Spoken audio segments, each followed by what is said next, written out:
क्या है आध्यात्म? दर्शन, चिंतन धारा, विद्या या संस्कृति की परंपरागत विरासत। आध्यात्म दर्शन यानी जीवन का शाश्वत सत्य। मानव जीवन से जुड़े शाश्वत सत्यों को जानिए और समझिए उपासक डॉक्टर सोहनराज तातेड़ से हमारे खास कार्यक्रम आत्मविज्ञान में। आत्मविज्ञान यानी सही दृष्टि, सही सोच। भाई और बहनों, मातृशक्ति को नमन। स्टूडियो में आपका हार्दिक स्वागत है, अभिनंदन, सत्कार है। आत्मविज्ञान साइंस ऑफ द सोल कार्यक्रम के अंतर्गत हम आपको नए नए एपिसोड्स के माध्यम से आपका जो चिंतन है ना, जो सही दिशा में नहीं चल रहा है, उसको सही दिशा में करते हैं। आपकी जो दृष्टि है जो कि नकारात्मक हो गई है, उसको सकारात्मक बनाते हैं। क्योंकि हमारा आत्मविज्ञान कार्यक्रम है, ये दृष्टि का विज्ञान है। हम तो जैसी दृष्टि वैसी सृष्टि के सिद्धांत पर चलते हैं और हम दिशा बदल दो दशा बदल जाएगी, इस सिद्धांत पर चलते हैं। नजर बदल दो नजरिया बदल जाएगा, इस सिद्धांत के तहत हम सारा कार्य करते हैं। और वैसे ही एपिसोड जो है आपको प्रस्तुत करते हैं जो कि आपके आत्मविज्ञान को पुष्ट करेगा, जो आपके सनातन सत्य को पुष्ट करेगा। तो आज का हमारा बहुत सुंदर एपिसोड लेकर के हम आपके सामने प्रस्तुत हुए हैं। आज का हमारा एपिसोड है परिणाम नहीं, पुरुषार्थ का चिंतन। बहुत ही सुंदर है और ये जीवन का नियामक एपिसोड है। देखिए, एक तो परिणाम और एक पुरुषार्थ, दो चीजें हैं। मैं आपको उदाहरण के तौर पर बताना चाहता हूं कि हम परीक्षा में पेपर देने के लिए बैठते हैं। 3 घंटे का समय होता है और 10 प्रश्न होते हैं। तो पहले हमने 2.5 घंटे के अंदर सारे प्रश्न को सॉल्व कर दिया। उसके बाद हमारे पास में आधा घंटा का समय होता है। तो उस समय में हम वापस जो है रीचेक करते हैं कि कहाँ गलती रह गई है और कहाँ पे सुधार किया जाता है। और हमने पाया कि वास्तव में कुछ गलत हो गया तो उसका सुधार किया। तो इस सुधार करने के बाद वैसे पूरे 3 घंटे हो जाते हैं। तो 3 घंटे होने पर जो है इन्विजिलेटर की घंटी बजती है और वह जो हमारे प्रश्नों के उत्तर की प्रश्न पुस्तिका है वह हमने उसको इन्विजिलेटर को दे दी। तो ये तो हमारा एग्जाम हुआ। अब देखिए, अब उसका रिजल्ट जो आता है वो क्या आता है, वो हमने कार्य किया उसके अनुरूप आता है। तो मैं इसको दूसरे जीवन के रूप में जोड़ता हूं कि हमारी जो पास्ट लाइफ है, मान लीजिए पास्ट लाइफ वो प्रश्न पेपर के समान है कि पास्ट लाइफ के अंदर हमने जो क्या क्या कार्य किए हैं, अच्छे कार्य किए हैं या बुरे कार्य किए हैं, वो सारा जो है प्रश्न पेपर बना करके उसका उत्तर बना करके इन्विजिलेटर को दे दिया। और वह करने वाला मान लीजिए पुखराज था पूर्व जन्म के अंदर, उस व्यक्ति ने कार्य किया। तो अब क्या होता है कि वो जितने जितने उसने प्रश्न पेपर तय किए, यानी जितने जितने भाव उसने जीवन भर डाला, मान लो 50 साल जिया तो 50 साल के अंदर जैसे जैसे भाव इकट्ठे किए, जैसे जैसे कॉजेज डाले, वो एक रूपक के रूप में उस प्रश्न पत्र के जवाब के रूप में इकट्ठे हो गए। तो वो अब देखिए कि ये जो नया जन्म हमको मिला है वो हमारे आयुष्य कर्म के अनुरूप जो ये नया जन्म मिला है। तो ये पुखराज ने जो कार्य किया है, ये सोहनराज को उसके अनुरूप जो है उसको इसका जन्म मिला है। यानी जैसा जैसा उसने प्रश्न पत्र तैयार किया था उसके रिजल्ट के रूप में ये शरीर मिला है। तो हम कह सकते हैं कि रिजल्ट के रूप में ये मन वचन काया रूपी शरीर है, पूर्व जन्म के किए गए कर्मों के भुगतान के लिए मिला है। पूर्व जन्म में जैसा क्वेश्चन पेपर हल किया है उसके रिजल्ट के रूप में मिला है। वो प्रश्न पेपर हल करने वाला पुखराज था, लेकिन इसका जो परिणाम भुगतने वाला ये सोहनराज है। और वो एज इट इज परिणाम भुगतेगा जो पीछे से वो कैलकुलेशन करके प्रश्न पत्र हल करके आया है, उसके परिणाम के रूप में ये पूरा जीवन चलेगा। तो हम क्या कहना चाहते हैं कि ये जो जीवन हम जितना जीते हैं, 60 वर्ष 70 वर्ष 80 वर्ष, ये हमारा जो पूर्व जन्म के अंदर जो हमने जो जैसे जैसे कॉजेज डाले हैं उसी के अनुरूप जो है ये हमारा कर्म फल बना है, कर्म शरीर बना है। और उसके अनुरूप जो है जैसा जैसा उदय होगा उसी प्रारब्ध भाव के अनुरूप जो है ये हमें वैसा परिणाम देता रहेगा।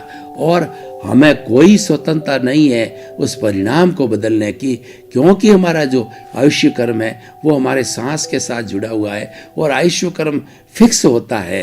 तो हमारा जब आयुष्य कर्म फिक्स है तो आयुष्य का संबंध सांस के है, तो हमें एक भी अतिरिक्त सांस देने की हमको कोई स्वतंत्रता नहीं है। यानी जैसा हमारा परिणाम होगा उसके अनुरूप जो है हमारा ये जीवन चलता रहेगा। लेकिन अब प्रश्न ये है कि हम उसकी चिंता में लग जाते हैं कि इसको हम सुधारें।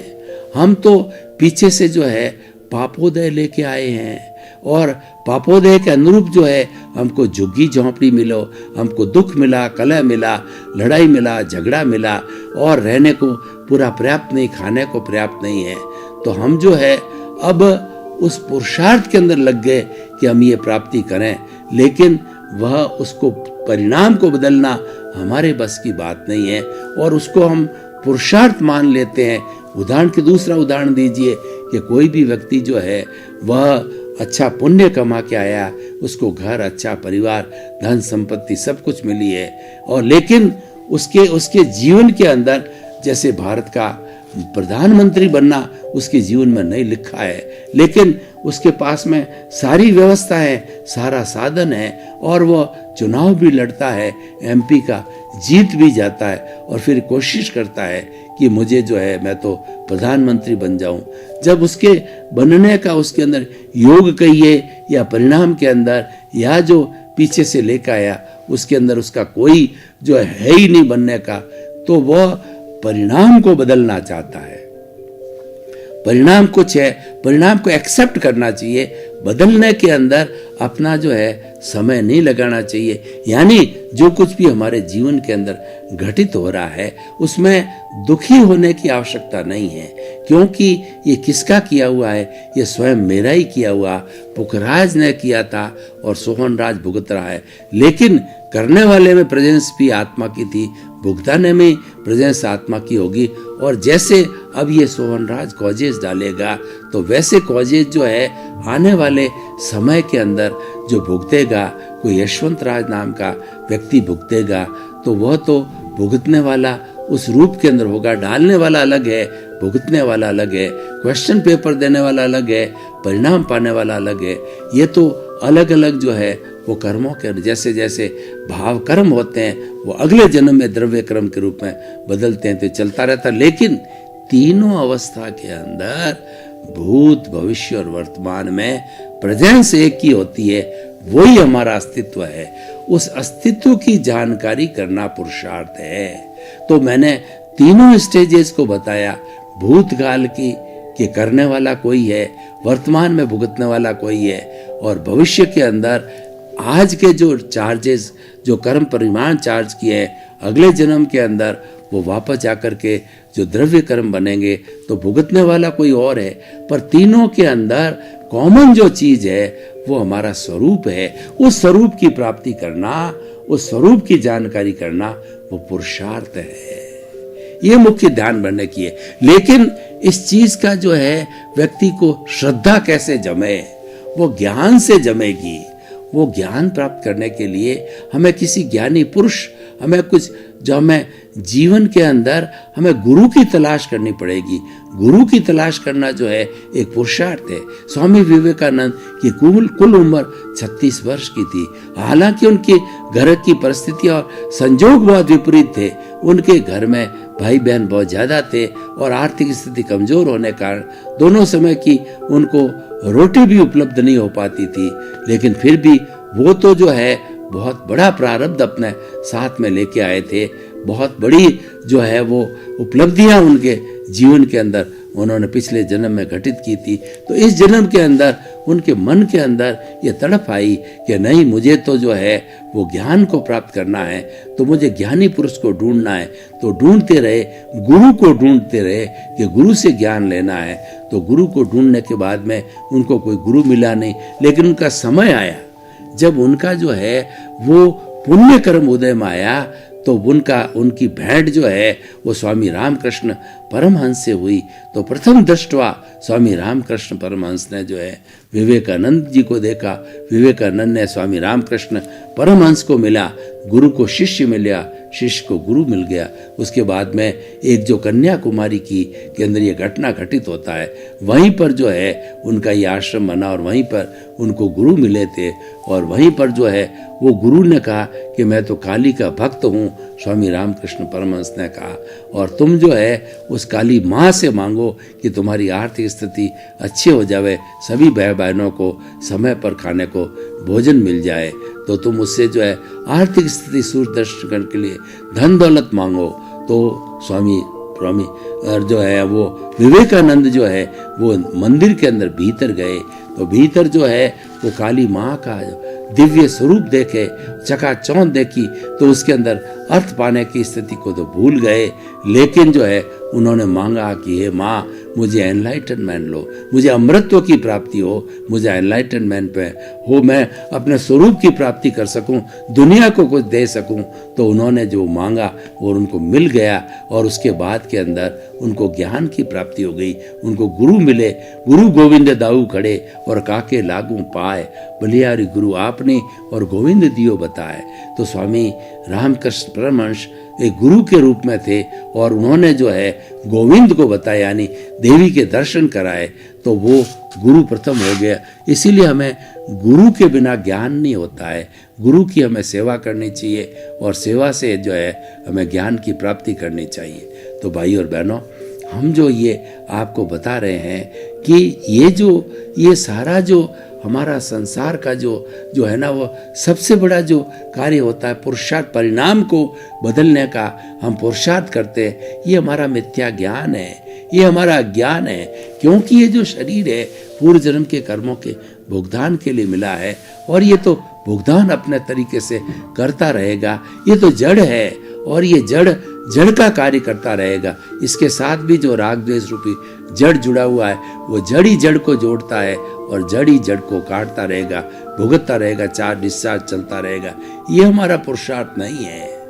हमारा पुरुषार्थ जो है स्वरूप की प्राप्ति करना, अपना आत्मज्ञान करना कि मैं कौन हूँ, उसकी प्राप्ति करो। तो उसके लिए जो ये जो कराने वाला है, जो स्वरूप है, उस स्वरूप के गुणों की भजना करना कि वो स्वरूप कैसा है। हमें ये चिंतन का हमारे समझ को खुला करना चाहिए कि मैं तो शुद्ध आत्मा हूँ, मैं तो ज्ञाता हूँ, मैं तो दृष्टा हूँ, मैं तो जानने वाला हूँ, मैं तो देखने वाला हूँ। ये अलग है, मैं अलग हूँ। ये शरीर जड़ है, शरीर नाशवान है, मैं शरीर नहीं हूँ, मैं तो शुद्ध आत्मा हूँ। और इस शरीर जो मन वचन काया रूपी शरीर है, वो क्या कर रहा है उसको मात्र जानना और देखना, और उसके साथ साथ में क्योंकि इसको ज्ञान हो चुका है, तो ज्ञान लेने के बाद में सोच करके ये कहीं गलती करता है, तो ज्ञान लेने के तुरंत बाद जो है वो प्रज्ञा हाजिर हो जाती है। वो हमारे आत्मचिंतन में से निकल करके वो प्रज्ञा जो है वह जो भाव सत्ता के रूप में जो है सारा मॉनिटर करती है। हालांकि वो सब कुछ होता है प्रतिष्ठित आत्मा में होती है। प्रतिष्ठित आत्मा दो तरह की होती है। प्रतिष्ठा करने वाली आत्मा को हम प्रतिष्ठित आत्मा कहते हैं। एक तो जो मैकेनिकल होती है, जो हम चार्ज करके आए हैं, वो सारा डिस्चार्ज जो है यहाँ पे चलता रहता है। यानी कर्म जो हम लेकर के आए हैं, जो भाव कर्म हमने डाले थे, वो आज द्रव्य कर्म के रूप में जो है वह जो उदय होकर के प्रारब्ध होकर के, और ये सारा काम जीवन भर अपना कार्य चल रहा है वो करता रहेगा। लेकिन हमारा पुरुषार्थ ये कि हम इसके साथ जुड़े नहीं। इसकी ये राग द्वेष चल रहा है, ये एक फिल्म है जो जीवन भर चल रही है और ये चलती रहेगी। हमारा जो जिस तरीके से हम फिल्म के साथ जुड़ते नहीं हैं कि फिल्म में हीरो होता है, हीरोइन होता है, विलियन होता है, तो क्या विलियन है हीरोइन को उठा ले जाता है, हीरो से लड़ाई करता है, और ऐसे बहुत से जो लड़ाई झगड़े के इमोशंस आते हैं तो हम उसके साथ जुड़ते हैं, तो कई बार व्यक्ति रोने तक भी लग जाते हैं, इतने इमोशनल हो जाते हैं। तो हमें उससे जुड़ना नहीं है, क्योंकि वो तो जड़ दिखाई जा रही है और मैं तो देखने वाला अलग हूँ, वो जड़ तत्व है, अलग है। ठीक उसी तरीके से हमारे जीवन की जो फिल्म रही है, चल रही है, वो फिल्म तो अपना काम कर रही है। वो फिल्म मैं नहीं हूँ, मुझे इसका जुड़ना नहीं है, मैं तो चेतन तत्व हूँ। चेतन तत्वों के गुणों की व्याख्या करनी चाहिए, उसको समझना चाहिए और उसके अंदर रहने की कोशिश करनी चाहिए कि हमारी जो मूल आत्मा है, शुद्ध आत्मा है, वो अव्ययबाद है, वो टंकोत कीर्ण है, वो किसी से रुकती नहीं है, किसी को रोकती नहीं है और वह तो सुख का खजाना, सुख का भंडार है। ये हमें जो है वो व्यवस्था, हमको इस पुरुषार्थ के अंदर लाना चाहिए, क्योंकि ज्ञान मिलने के बाद में हमको पुरुष बना दिया जाता है और पुरुष का दायित्व होता है कि वो पुरुषार्थ करे। और पुरुषार्थ है स्वभाव में रमण करना, पर और स्व और पर। स्व है हमारी आत्मा, पर है ये शरीर है कि ये शरीर जो है इसके साथ जुड़ा हुआ है, दोनों पड़ोसी है। ये अपना काम कर रहा है, स्व को अपना काम करना है, स्व में रमण करना ही पुरुषार्थ करना कहलाता है। और पर में हम रमण करने लग जाते हैं तो वह हमारा केवल परिणाम है, केवल भोग है और उसको हम सुधारने की कोशिश करते हैं, जो कि आज का हमारा विषय है कि जो है परिणाम को नहीं सुधारना है, हमें तो पुरुषार्थ करना है। तो उसको परिणाम को सुधारने में हम टांग क्यों अड़ावें? ये तो चल रहा है, ये तो अपने तरीके से चलेगा और मैं तो जो है अकर्ता हूँ और कोई भी दूसरा भी कर्ता नहीं हो सकता। ये सृष्टि का नियम है कि सृष्टि का कर्ता तो व्यवस्थित शक्ति है, मनुष्य कभी कर्ता नहीं हो सकता, मनुष्य मात्र निमित्त ही हो सकता है। ये भावना भी हमें रखनी चाहिए जो कि हमारे स्वरूप को स्पष्ट करती है।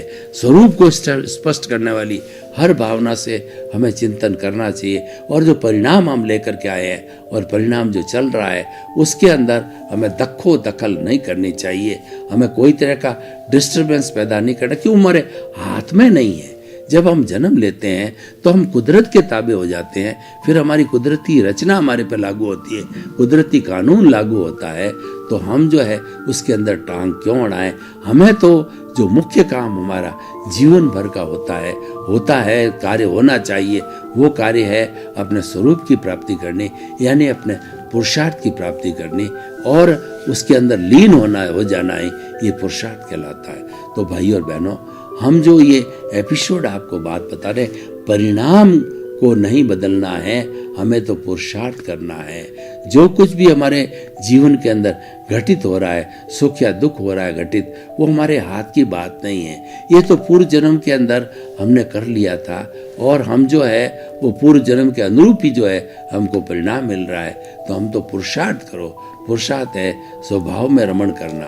तो ये दो तरह के शब्द जो है स्वभाव और विभाग जो बन गए हैं, तो हमें हमेशा स्वभाव में रमण करना, उसी को पुरुषार्थ कहना चाहिए। और हम जो विभाव में रमण करने लग जाते हैं तो हमारा परिणाम है और वो तो अपने तरीके से चल रहा है और वो हमें दृष्टा भाव से देखना चाहिए। ये ज्ञाता दृष्टा भाव जो बना है इसीलिए बना है। भगवान महावीर को हम यहाँ पर देखना चाहेंगे तो भगवान महावीर ने जब 30 वर्ष की उम्र के अंदर दीक्षा ली तो दीक्षा लेते ही जो है उन्होंने अवधि ज्ञान से देखा कि मेरे जो कर्म है वो तो भी तीर्थंकरों से मेरे कर्म की तुलना करो तो मेरे कर्म उससे भी ज़्यादा है और मेरे पास में मात्र 12.5 वर्ष का समय है, कैसे खपाऊंगा। तो उन्होंने इस शरीर को वोसरे कर दिया और आत्म प्रदेशों में चले गए, यानी शरीर का भान भूल गए। तो जब शरीर का भान भूल गए तो अब उन्होंने इसकी चिंता नहीं की, वो तो पुरुषार्थ में लग गए। पुरुषार्थ क्या है? ये ज्ञाता दृष्टा व पुरुषार्थ है। तो वो उन्होंने सारी ताकत उसके अंदर लगाई कि महावीर का जो पुतला है और ये जो पूर्व जन्म के जो कर्म करके आया है उसका उदय भाव चल रहा है, उसका प्रारब्ध चल रहा है। तो उस प्रारब्ध के अंदर जो है वो कैसे साइलेंट रहते थे और उसकी कोई प्रतिक्रिया नहीं करते थे और कोई बोलते भी नहीं थे, मौन नहीं करते थे कि चंड कौशिक सर्प ने उसको काटा और जो ग्वालों ने उसके जो है वो दोनों कीलें जो कानों के अंदर ठोकी गई और संगम देवता में एक रात्रि के अंदर 25 तरह के मारणांतिक कष्ट दिए गए। तो ये सारा जो है वो भगवान महावीर देखते रहे, मात्र जो है वो ज्ञाता दृष्टा भाव से वो देखते रहे। तो उसके देखते रहने से ये जो है जितना भी कार्बन शरीर था भगवान महावीर का वो धीरे धीरे शून्य होता गया। जो जिसको कि हम चेतना के जो है शून्यता प्राप्त करने को हम जो है वो जो उसको प्राप्त करने को हम पुरुषार्थ जो है परिणाम और पुरुषार्थ की बात करते हैं, तो ये हम उसको देखते रहते हैं। तो भाई और बहनों, हम क्या कहना चाहते हैं, परिणाम की चिंता नहीं करनी है, पुरुषार्थ की चिंता करनी है। तो पुरुषार्थ है स्वभाव में रमण करना का होता है, और ये स्वभाव में रमण है, हम करते रहे, हम चिंतन मात्र से होगा। ये हमें दृष्टि का विज्ञान है, हमें अपनी दृष्टि को बदलना पड़ेगा। अगर हमारी दृष्टि जो कुछ भी उदय भाव है, प्रारब्ध है, और जो कुछ भी जो है वो चल रहा है, उसके अंदर राग द्वेष की फिल्म चल रही है, उसके साथ हम जुड़ गए, तो इसका अर्थ ये हो गया कि हमने फिर नए कॉज डाले, और नए कॉज डालने के बाद में कॉजल बॉडी बढ़ती रहेगी, और जब बढ़ेगी तो कई हमें भव करने पड़ेंगे। इसलिए कहा गया है कि भव सुधार, भाव सुधारो, भव सुधरेगा, भाव बिगाड़ो ये तो भव बिगड़ेगा। तो हमें अपने भाव नहीं बिगाड़ना है, यही बड़ा पुरुषार्थ है। और सबसे बड़ी बात है, हमें इस दुनिया में किसी को दोषी नहीं देखना है, क्योंकि किसी का दोष होता ही नहीं है। ये संपूर्ण सृष्टि है, पर चराचर जगत है, ये पूरा वीतराग है, ये दोषी नहीं है। और हम 84 लाख जीवायोनि प्राणियों को भी कहें तो बहुत से प्राणी हमारे संपर्क में नहीं आते हैं, वो हमारे दोषी नहीं हैं। और घर में भी देखें कि बड़े बड़े जो है, हमारी सबसे पत्नी पहली पार्टी है, बेटा है, बेटे की बहू है, और पोते हैं, इनमें से जो हमारे नज़दीक ज़्यादा समय तक हमारे जीवन भर साथ रहने वाले होते हैं, तो उन्हें भी बड़ी बड़ी पार्टी है मानो। ये इसलिए आई है कि कोई आपको सुख देने आई है, कोई दुख देने के लिए। एक ही दिन के अंदर सारा सुख दुख का नहीं होता, ये तो जितना ड्यू होता है, जितने समय तक होता है, उतने समय तक चलता रहता है। तो उतने समय तक जो है वो हमने इसको जो है वो उस रूप के अंदर समझा, तभी जाकर के हमारा शुद्धिकरण हुआ। तो भाई और बहनों, हम ये बताना चाहते हैं कि जो परिणाम है, उस परिणाम की चिंता नहीं करनी, पुरुषार्थ के अंदर हर वक्त चिंता करना चाहिए। परिणाम अलग है, पुरुषार्थ अलग है, परंतु हमारे में भूल क्या हो जाती है, उसी को हम अज्ञानता कहते हैं कि फिर जो है हमारे कर्मों का जोर लगता है, और कर्मों के जोर के कारण हम जो है उस चिंतन के अंदर चले जाते हैं कि किसी को दोषी देखने लग जाते हैं, और जबकि वास्तव में कोई दोषी होता नहीं है। और किसी के और उसके साथ साथ में हमारी जो है कोई भी और अवस्था है, उसको प्राप्त करने में हम लग जाते हैं। तो भाई और बहनों, हम ये कहना चाहते हैं कि आज का जो हमारा ये एपिसोड है, वो बहुत ही सुंदर एपिसोड है कि हमें जो है वह जो कुछ परिणाम की चिंता नहीं करनी चाहिए, हमें पुरुषार्थ करते रहना चाहिए। हमारा चिंतन जो है ना, वो चिंतन में भूल नहीं पड़नी चाहिए। वास्तव में जो ज्ञाता दृष्टा भाव है, एक शुद्ध चिंतन है, ये पुण्य और पाप से ऊपर उठ करके और शुभ और अशुभ से ऊपर उठ करके ये शुद्ध भाव है कि मैं तो शुद्ध आत्मा हूँ, मैं तो ज्ञाता हूँ, मैं तो दृष्टा हूँ, मैं तो जानने वाला हूँ, मैं तो देखने वाला हूँ। इस तरीके से शुभ चिंतन करते करते जो है हमारी शुद्ध अवस्था आ जाती है, और शुद्ध अवस्था जो है मुख्य जो है कार्यकारी होती है। अभी जो है हमने जो ये बात को इस निष्कर्ष के ऊपर, अब हम ये ऑडियंस के सामने इस जो है हमारे इस एपिसोड को खोलना चाहते हैं, तो हम ये जानना चाहेंगे कि इस एपिसोड के बारे में इतनी बातें कही गई है, तो इसकी रिलीवेंस क्या है, इसकी सोशल यूटिलिटी क्या है, और ये समाज को क्या दे सकता है। यानी व्यक्ति जो है वह जो व्यक्ति में कैसे सुधार आ सकता है। भाई और बहनों, आपका बहुत बहुत धन्यवाद। आप हमारा आत्मविज्ञान कार्यक्रम लंबे समय से देख रहे हो, आपको रुचि है इसलिए देख रहे हो, और हम भी उस रुचि के साथ में आपको बता रहे हैं। सर्वे भवन्तु सुखिनः, सर्वे भवन्तु निरामया। इसी क्रम में आपका जीवन आनंदमय हो, मंगलमय हो। आपके प्रति बहुत बहुत शुभकामनाएं। आत्मविज्ञान में आत्मविज्ञान यानी सही दृष्टि, सही सोच।